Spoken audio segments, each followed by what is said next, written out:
E então, pessoal, eu terminei a leitura do meu primeiro Shakespeare, minha primeira peça de Shakespeare foi o Otelo.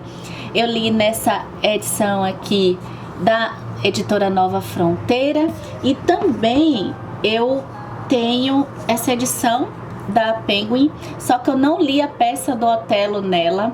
Eu acabei utilizando ela até o momento para o texto de apoio do Laurence Flores Pereira. E mais informações sobre como foi a minha leitura do Otelo do Shakespeare. Essa foi uma leitura bem especial aqui do canal Comparando Livros, porque eu não acordei uma bela manhã e disse assim, vou ler o Otelo.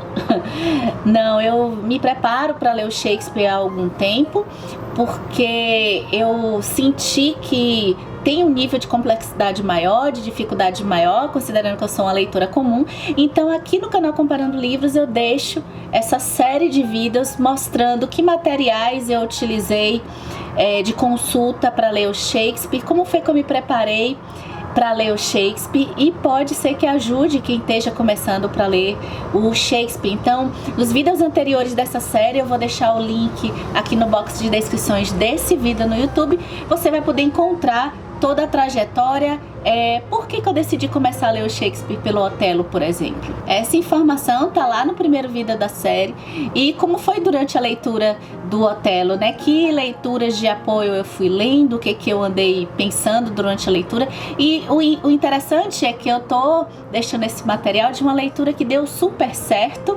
Eu fico na torcida que ajude outras pessoas também, porque eu acho que foi uma leitura que vai ficar marcada assim pra minha vida, esse meu primeiro Shakespeare.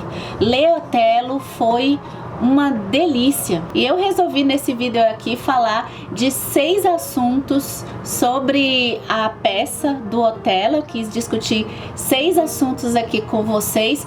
Na verdade, eu quero fazer uma observação que eu percebi que Shakespeare, ele é inesgotável. Então, volta e meia, se eu quisesse realmente pegar materiais que eu tava lendo, que eu tava assistindo, que eu tava amando, sempre tem interpretações que eu fico impressionada da peça do Otelo, que ajuda mais a gente a pensar sobre os assuntos que tem ali na peça do Otelo. Mas aí eu resolvi dar uma fechada, partir para outras leituras, e aí nesse vídeo fica esse vídeo de impressões de 6 assuntos dessa minha primeira leitura da peça do Otelo. E para esse vídeo eu queria convidar você que já leu Shakespeare, que já leu peças do Shakespeare, para deixar aqui nos comentários qual foi a sua primeira peça, como foi a experiência, se você gostou de ter começado por essa peça. Eu já adianto que eu amei ter começado pelo Otelo. Então vamos começar pelo primeiro assunto que eu trouxe aqui, que é a inveja. Eu já fui na leitura do Otelo condicionada a procurar o tema da inveja diante dos materiais, especialmente o programa Linhas Cruzadas, que tem o Luiz Felipe Pondé, filósofo. Então eu fui prestando atenção nesse assunto e pude perceber ele durante a peça. O Iago, ele realmente é complicado, né? Conviver com uma pessoa que é melhor que você já é uma convivência difícil.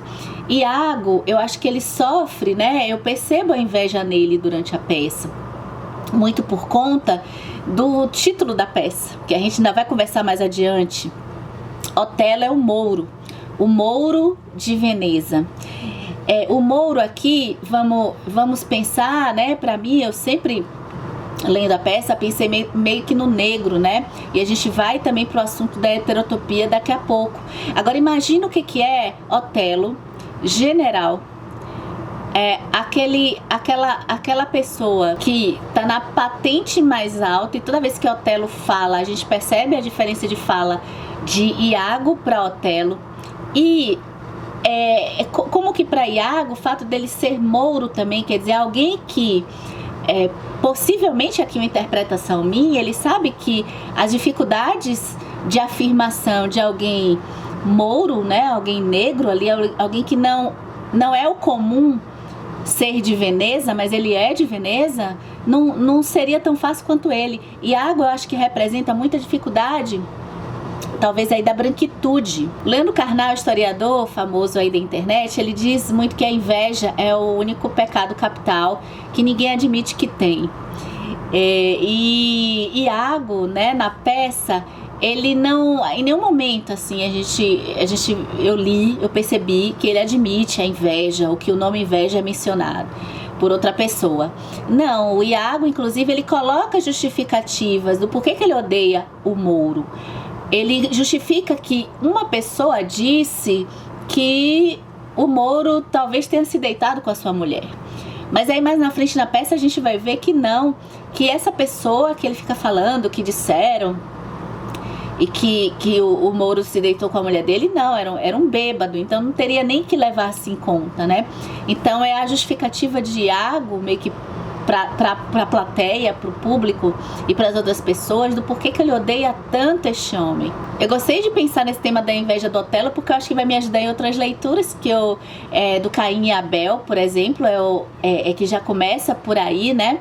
Eu não sei se o Esaú e Jacó do Machado de Assis trata desse assunto, mas o Saramago tem um livro que se chama Caim e que eu tenho muita vontade de ler.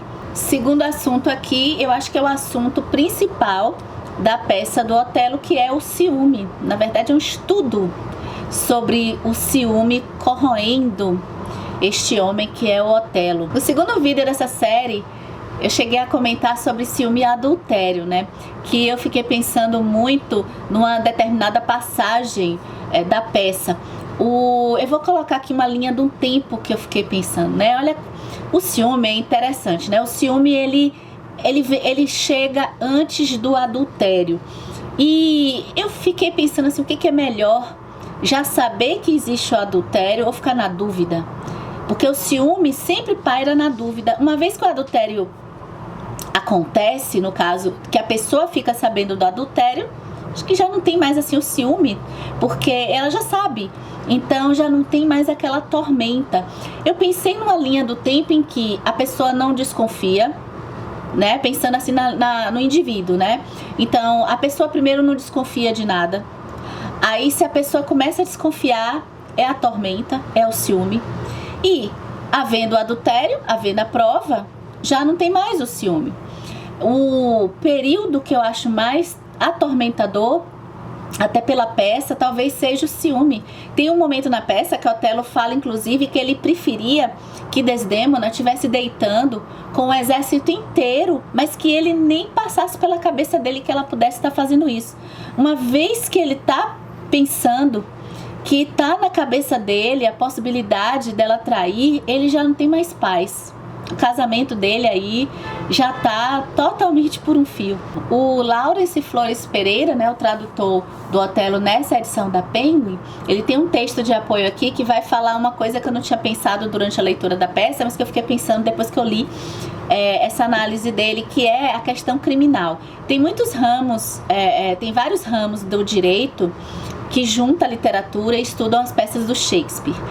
O Otelo tem um ponto da questão da investigação criminal.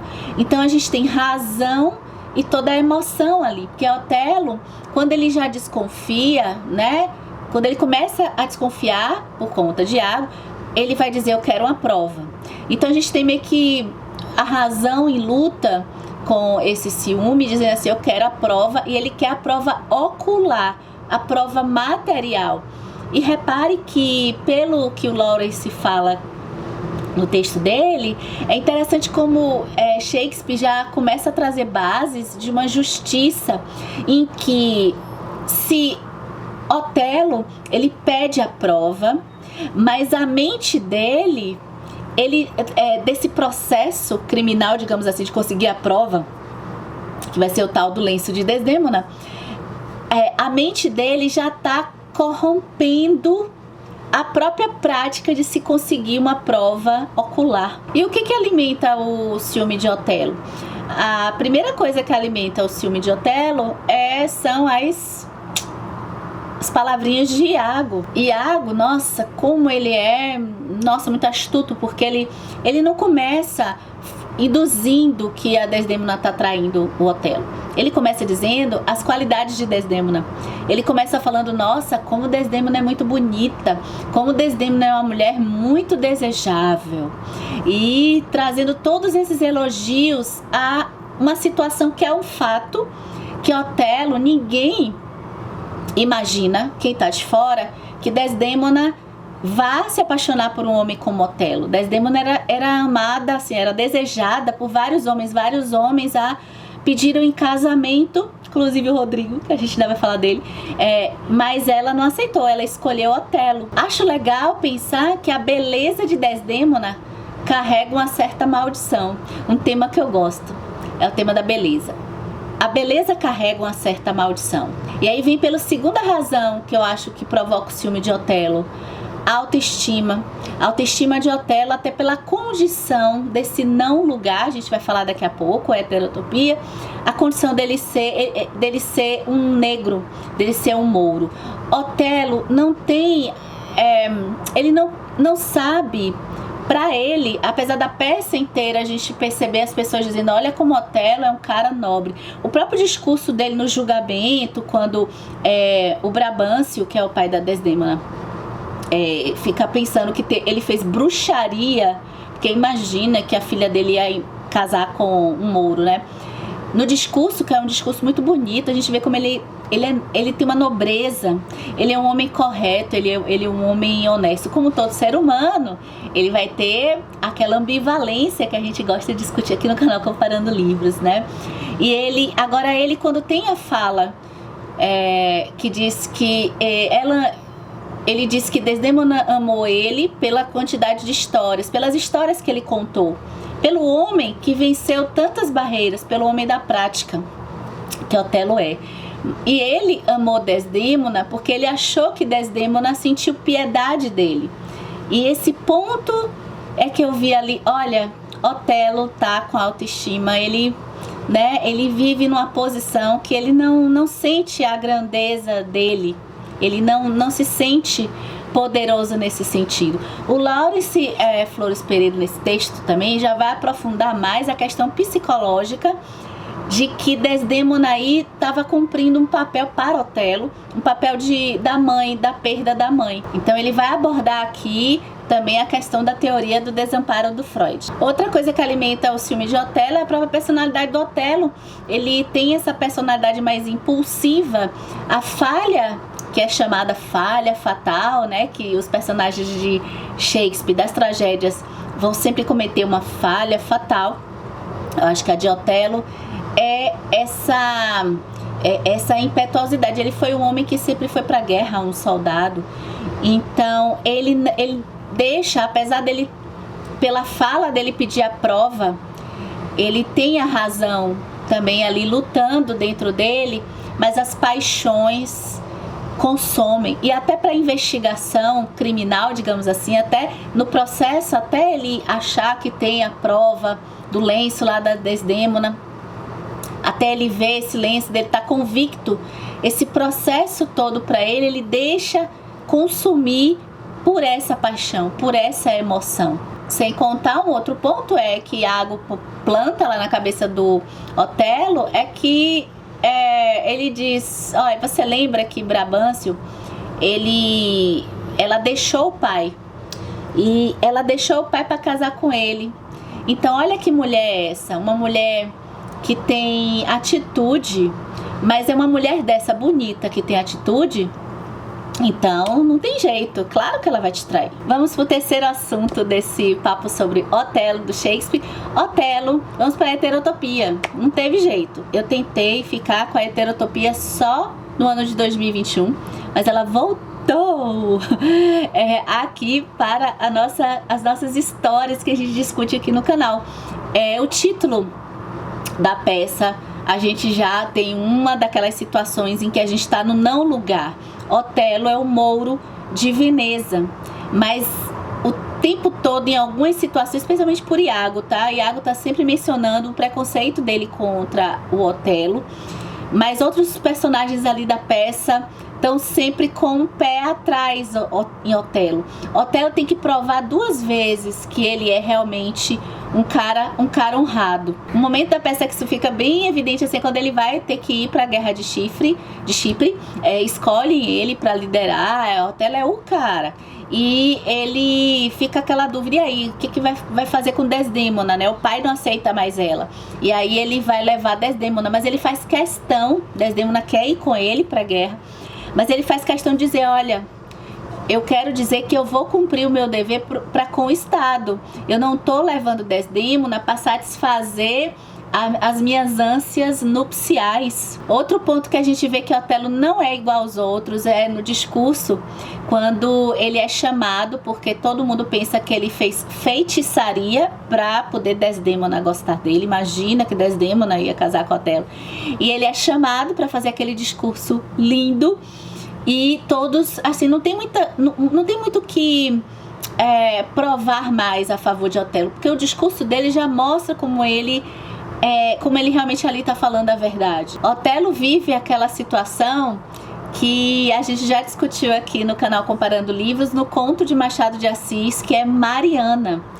Porque Mariana foi uma moça negra criada numa família branca e ela recebeu a mesma educação das outras moças brancas da casa. Mas Mariana tem uma visão diferente dos outros negros que são escravizados. Ela é escravizada também, mas ela teve essa educação e criado junto com as outras moças. Mas Mariana tem um ponto ali que Mariana tá no não lugar. Mariana, ela não é igual aos brancos, assim como Otelo não é igual aos venezianos. Por mais que ele tenha feito tudo por Veneza, quando ele também não é mais necessário, o Estado dispensa ele. E se você gostou do tema da heterotopia, esses personagens que estão assim em não lugares, em lugares intermediários, em lugares que não é nem cá nem lá, a gente tem aqui no canal um vídeo cheio de dicas de livros que passam pelo tema da heterotopia. Eu vou deixar o link aqui no box de descrições desse vídeo no YouTube. Eu vou chegar agora em uma personagem que eu não esperava que ela fosse se tornar tão forte assim na minha leitura da peça, que acabou sendo mais pro final da peça até, que é ela, Emília. Emília, mulher de Iago e uma espécie de dama de companhia de Desdémona. Olha, se Iago é ele que move as peças de todo o tabuleiro, né, para levar até a tragédia, na verdade, Iago move as ações da peça. Se Iago, né, vai dominando todos os personagens, se tem um que consegue resistir, Emília. Após a tragédia feita, quem dá o passo inicial para restabelecer a ordem? Emília. Quem pede a Desdémona para ela esclarecer com Otelo toda a sua honra, né? Toda a sua fidelidade. Quem é que fala tanto para Desdémona? Emília. Gente, o momento que me marcou na peça é um momento que a gente, eu lendo a peça, eu tive a sensação, eu como mulher, eu tive a sensação assim, eu queria gritar, bora Emília, bora, que é quando Emília pede a voz.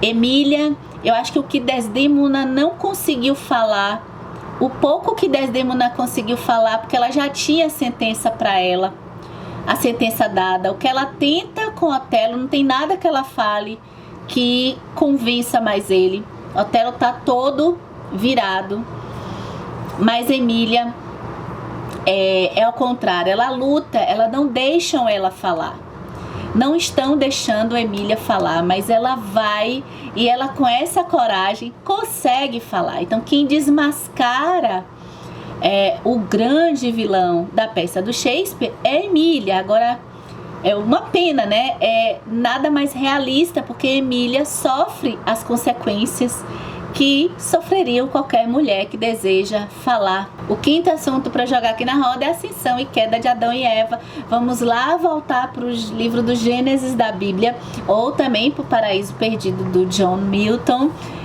porque a peça de Otelo traz talvez alguns simbolismos. Se vocês gostam desse tipo de associação, tem um conto de Machado de Assis que se chama Noite de Almirante, que a gente conversou sobre essas tramas em que a gente pode jogar sempre o mito da ascensão e da queda de Adão e Eva. Então, Adão, Eva, paraíso, serpente, Deus. Desdémona, como Deus, deu o paraíso a Otelo. Mas como se sentir completamente feliz dentro desse paraíso se Otelo se acha indigno? Vem Iago como serpente e fica lá, ó, na cabeça do nosso Otelo, que pronto. Assim como Adão e Eva, Otelo, ó, tem a sua queda. E eu acho que tem uma queda aí, talvez aí a primeira queda, digamos assim, quem mais vai pegar, ouvir a serpente primeiro, a nossa Eva, seja até o Rodrigo. E por falar em Rodrigo, vamos ao sexto assunto, que é esse personagem que me tirou inúmeros risos durante a leitura da peça Otelo, que é o Rodrigo, esse soldado que tá ali, ó, pau bandado do Iago, mas é um sujeito fraco, apaixonado. Ele é muito apaixonado por Desdémona. Ele tentou já pedir Desdémona em casamento, mas ela não queria nada com ele. E aí Iago se vê com um aliado, digamos assim, para poder tramar, fazer toda a sua trama, colocar em prática a sua trama contra o Otelo. E os diálogos de Rodrigo com Iago são os diálogos que eu me diverti muito. Eu gosto muito mais de sorrir, de dar risada nas histórias, do que de drama, de chorar nas histórias. Então eu fiquei muito contente de, apesar de ser uma tragédia, o Otelo, muito por conta do Rodrigo, ter me oferecido esses momentos assim de alegria, de certa forma. Quando o Rodrigo narra o amor que ele tem por Desdémona, ele quer se matar, no estilo lá, os sofrimentos do jovem Werther, né? E eu me lembrei de Romeu e Julieta, aquele cara que ama, então se ela não ama, ele vai se matar. E a forma que Iago percebe essa personalidade de Rodrigo, pra mim, foi uns momentos assim de muito engraçados da peça. E o que me deixou imensamente feliz é que o final de Rodrigo não é também o final de alguém que termina um pateta, um bocó. Ele, de todos os personagens, ele é um pateta, mas ele chega a ter uma luz em relação ao Iago, né? Então eu fiquei muito contente. Acho que é isso que eu tenho para contar para vocês sobre o Otelo do Shakespeare. E eu queria, assim, fico pensando qual será o meu próximo Shakespeare. Com certeza eu quero ler mais o Shakespeare. A intenção, quando eu comecei a ler o Otelo, era pegar depois o Romeu e Julieta, que é a peça que a maioria das pessoas na internet comentam que é interessante ser o primeiro contato com Shakespeare, o contato inicial com Shakespeare.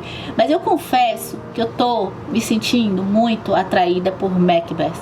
Então, se você quiser assistir cenas dos próximos capítulos, qual a peça de Shakespeare que eu vou ler em seguida, você pode também deixar seu comentário aqui nesse vídeo no YouTube, aqui embaixo, para me ajudar a decidir. Mas se você quiser ver as cenas dos próximos capítulos, dá uma olhada se você está inscrito aqui no canal, para acompanhar as vidas direitinho. Eu acho que é isso e até o próximo vídeo.